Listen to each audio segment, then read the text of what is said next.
So it's a flaw question. We want to read the stimulus and try to articulate the flaw for ourselves before we look at the choices here. So they're saying the movie is rarely good from a business perspective and giving the single example of Star Quanta selling the rights to its popular game Nostroma. So given this singular example of Star Quanta and Nostroma, they're saying the movie is rarely good from a business perspective overall. I see that one person wrote in with choice A. So our student who wrote an explanation for this one as part of the review process also wrote in with A, and A is in fact correct. So well done for everyone who wrote this one. So parts a whole, I'd say, yeah, you could say that Star Quanta is an example of a singular out of the whole of video games overall. I don't think it's quite correct to say part a whole in this instance though, because it's not as if one video game is part of another part of a larger set of video games necessarily. You could frame it that way if you wanted to, but I think usually those cases are a bit more clear, like an apple is part of the set of fruit. And Star Quanta and Nostroma are video games and movies and both sets of those overall. So I'd say it is a general conclusion about being rarely good in business overall based on the individual case of Star Quanta and Nostroma. So the student was thrown off a bit by the wording of this question, and then the student said that this threw off their mindset.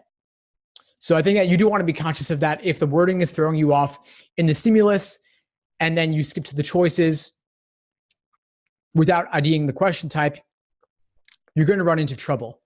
I'm referring here to this first paragraph of the student's written explanation here. I think that if you're in that situation where the wording throws you off, then you skip the question type, then you go into the choices, you're going to run into trouble because you got to understand the stimulus thoroughly. And even if you don't understand it entirely, you really have to understand the question stem.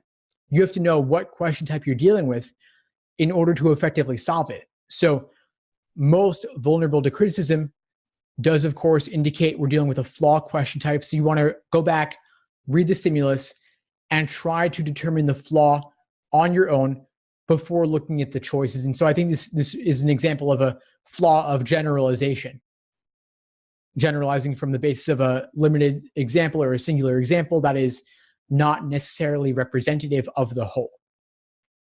So I'd urge the student and anyone else in the situation to slow down, go back to the stimulus, separate conclusion versus evidence. In this case, the second sentence is our conclusion, and the after all following it is indicating our evidence. So this is up top, second sentence is conclusion, and then the following sentences are evidence. So separate those out and see, well, based on Star Quanta and Nostroma, can we make an assumption or a conclusion about video games and movies as a whole? Not necessarily. So A is correct. The student didn't choose this though. The student chose B. So B is saying the product will be disliked by the public merely from the claim it was disliked by critics. Well, it was hated by critics and the public alike. So they're not making a distinction between them and saying that one will influence the other or that knowing about one will tell us about the other. So B, I think we can eliminate for that reason.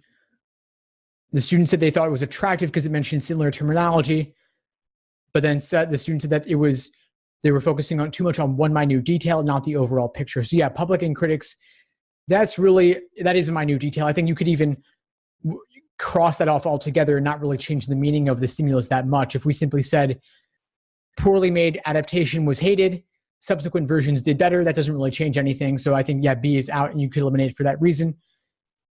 The student eliminated C since nothing really seemed to be restated. I agree, nothing really is restated here. They go from general to specific.